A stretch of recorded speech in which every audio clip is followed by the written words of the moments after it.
지난 3월 23일 오전 10시부터 약 6시간에 걸쳐 앞으로의 로봇 산업의 미래에 관한 이야기를 나누는 컨퍼런스가 열렸었습니다.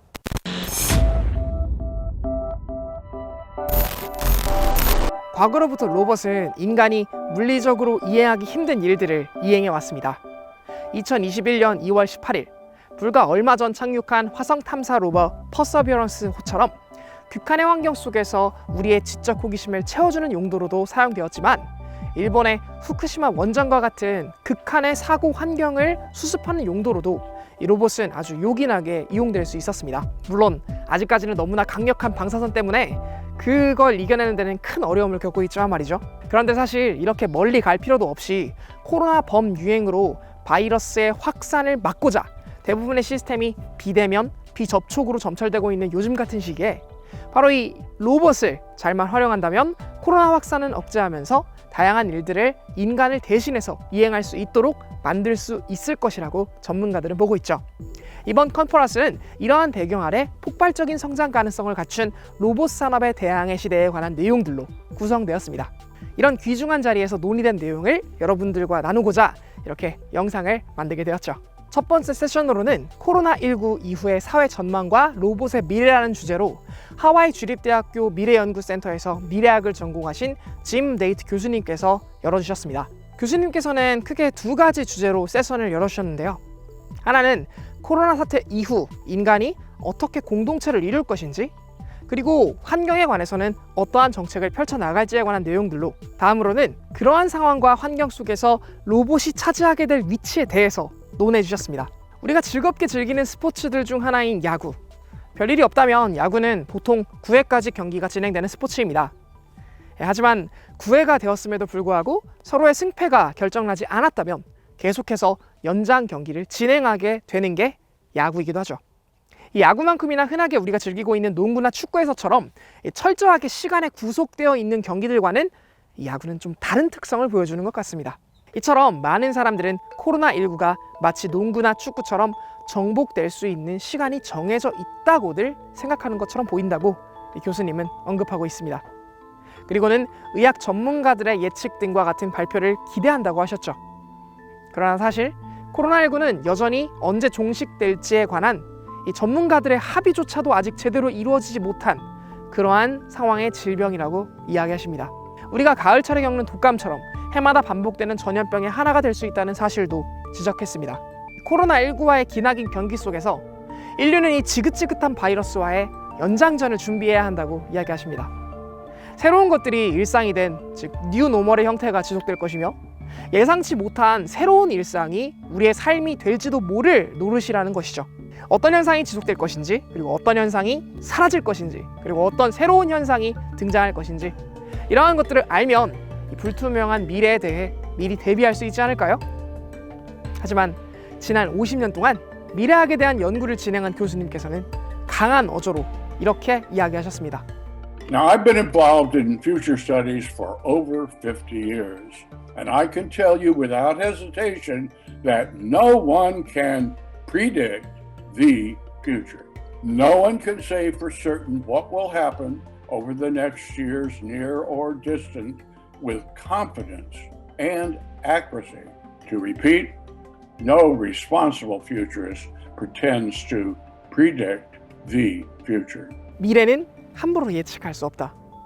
고대 문명 국가들이 점성술에 매달렸던 이유도 어찌 보면 펼쳐질 미래에 대한 불확실성에 대한 두려움, 그게 요인이었을 것입니다. 그러나 함부로 예측할 수 없다고 그저 방관만 하고 있는 것만이 능사는 아니라는 것을 교수님께서는 지적해 주십니다.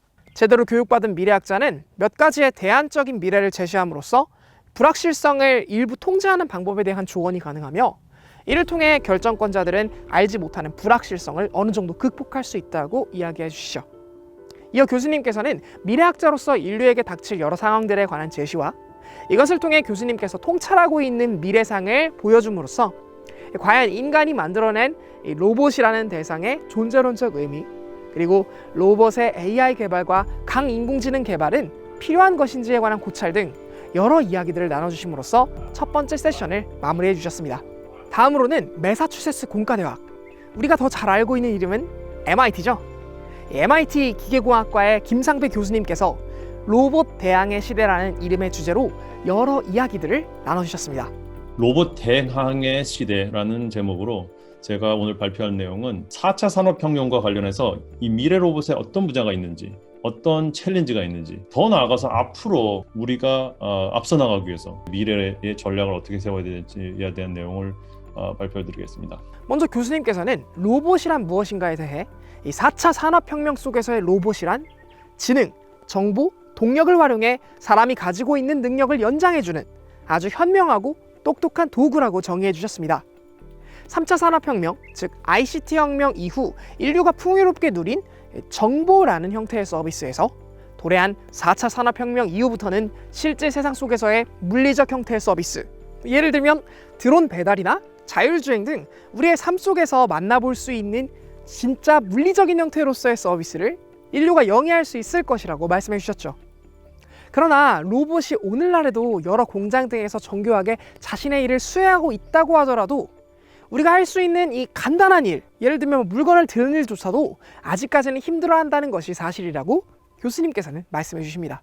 자, 이거 제가 동영상 왼쪽 위에 있는 동영상을 보여드릴 텐데 제가 사과를 짚는 동작이에요. 제가 이 사과를 짚는데 보질 않고 집어요. 실은 우리가 뭘 집을 때 이렇게 눈으로 자세히 보고 집는 경우가 별로 없어요. 그냥 손을 던져서 손가락이 부딪히고 부딪히자마자 그 자리에서 사과를 집으려고 해요. 근데 그 자리에 정확하게 사과가 없죠. 그러다 보니까 또 다른 사과들이 손에 들어와요. 그 중에 하필 가장 어려운 사과를 집으려고 해요. 그래서 그 자리에서 못 집고 아래로 더 내려가서 집어요. 집어갖고 와요.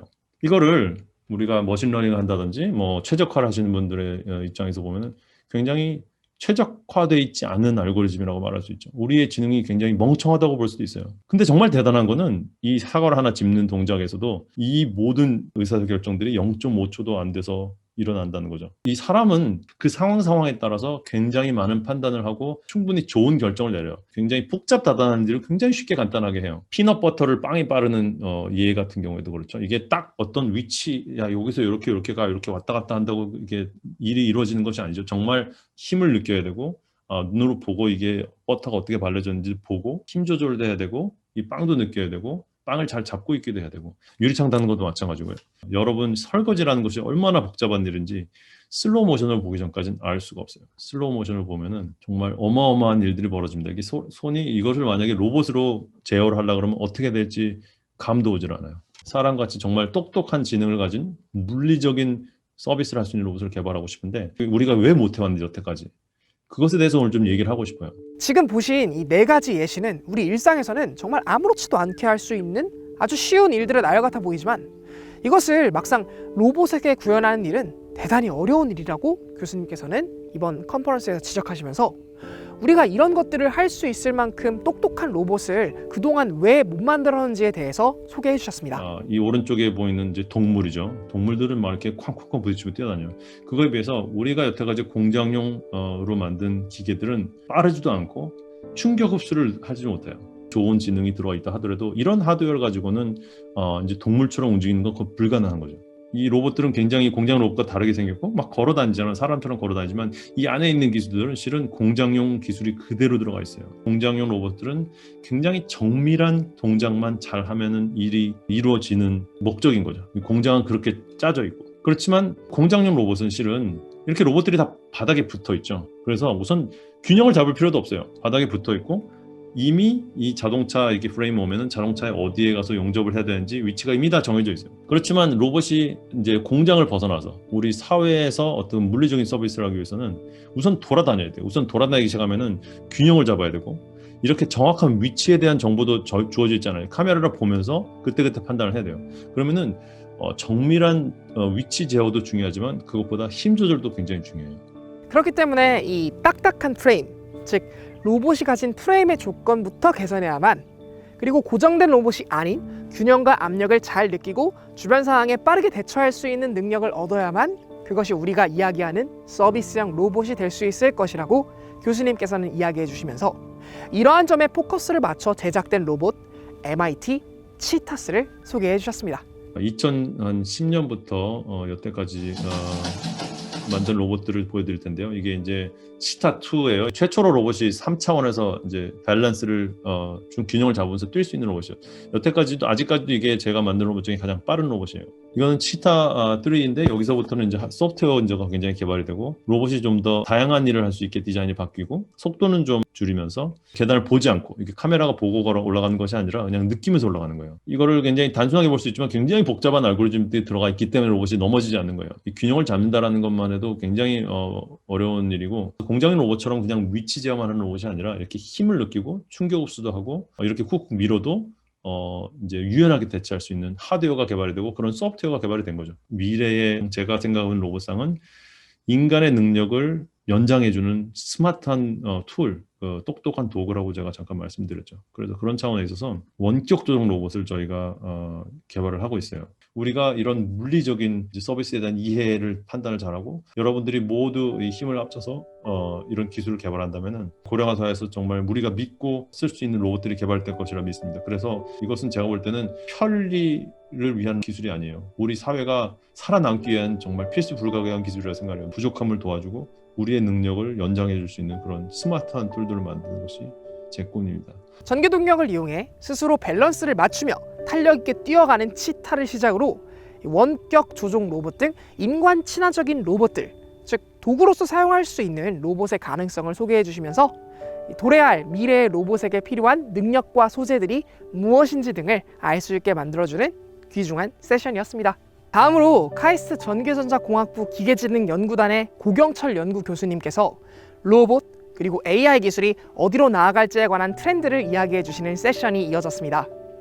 코로나 바이러스와 같은 팬데믹 상황에서 로봇의 수요가 어떻게 되어가는지, 또 로봇과 AI를 통합한 기반의 방역 시스템과 같은 로봇을 활용해 어려운 국면을 극복하고자 하는 실질적인 사례를 볼 수 있었으며, 이 삼성을 포함한 여러 전자기술을 보유하고 있는 기업들이 이 컨슈머 일렉트로닉스 쇼 2021 현장에서 소개한 다양한 로봇들을 실제로 만나볼 수 있었습니다. 이어 실리콘밸리 테크 경제미디어 더 밀크의 창업자이신 손재건 대표님의 세션에서는 디지털 대항해 닻을 올리자는 내용으로 로봇이 사용하게 될 빅데이터를 얼마나 효율적인 방식으로 우리가 활용할 수 있을 것인지에 관한 이야기를 포함해서 이 클라우드 기반의 데이터망을 어떻게 로봇이 적극적으로 활용할 것인지, 또 이것들을 활용해 자율주행 등과 같은 그런 기술들이 어떤 식으로 구현되어야 할 것인지에 관한 내용들로 자리를 마련해 주셨습니다. 계속해서 IP데일리의 주상돈 편집국장님께서는 현재 특허 등록되고 있는 로봇 기술들의 분석을 통해서 지능형 로봇의 미래가 어떻게 펼쳐질지에 관한 이야기를 함께 나눠주셨습니다. 마지막으로 경희사이버대학교의 민경배 교수님께서 인간과 로봇 공존을 위한 사회적 과제라는 주제로 가까운 미래 로봇이 인간과 함께 사회 구성원으로서 살아가는 세상을 대비하기 위한 로봇 사회학의 필요성을 이야기해 주셨습니다. 인공지능과 로봇의 협력을 다루는 영화 로봇 앤 프랭크, 또 인공지능과의 사랑을 다루는 영화 허와 같은 다양한 SF적 상상이 현실로 도래할 미래 사회를 위해 어떻게 이들이 공존할 것이며 어떻게 협력할 것인지 등을 끝으로 세션의 모든 내용들을 들여다볼 수 있었죠. 사실 로봇에 대한 관심은 평소에도 아주 많았지만 기초과학 지식을 소통하는 커뮤니케이터로서 관련 정보들이나 강연, 그리고 이런 로봇에 관한 글들은 너무나 어렵기만 합니다. 코로나19 이후 세계 시장이 로봇을 더욱 각별하게 요구하는 만큼 우리의 생각보다 로봇과 공존하는 시대는 더 빨리 다가올 것은 분명해 보이기에 조금 어렵더라도 로봇 산업이 어느 곳을 목표로 나아가고 있으며 인류에게 어떤 도움을 선사해 줄지, 나아가 로봇이 가져다 줄 수 있는 부정적인 측면을 없는지, 이런 것들을 관심 있게 들여다봐야 할 때인 것 같습니다. 다가오는 미래, 로봇과 함께 살아갈 우리 인류를 상상해보며 로봇이 과연 우리에게 어떠한 혜택, 그리고 또 어떠한 재앙으로 다가올 수 있을지, 그런 것들을 어떻게 하면 미연에 방지하고 우리가 로봇과 공존하고 공영할 수 있는 사회를 만들어갈 수 있을지 같이 고민해보는 건 어떨까요? 과학쿠키였습니다. 감사합니다.